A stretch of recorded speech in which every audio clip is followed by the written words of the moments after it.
我哋團隊係多學科嘅成員嘅，咁所以每一種唔同嘅傷口我哋可以服務到，同埋我哋係透過好多唔同嘅新科技呢，大大提早咗傷口愈合嘅時間。NTEC 傷口特工隊將知識轉化為行動，統一咗7間醫院嘅傷口服務，標準化我哋護理程序。你哋嘅同理心啦，永遠都係以病人為先，專業進取。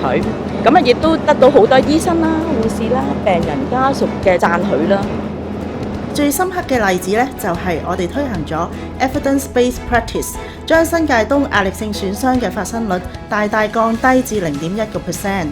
病人嘅生活質素呢大大提升嘅。未來嘅目標係繼續發掘市場上最新嘅資訊同埋科技，加快傷口嘅愈合，同埋確保臨床實證，進一步優化病人嘅安全同埋治療效果，做到守護你嘅傷口，承諾我嘅專業。傷口特工隊，專業又進取。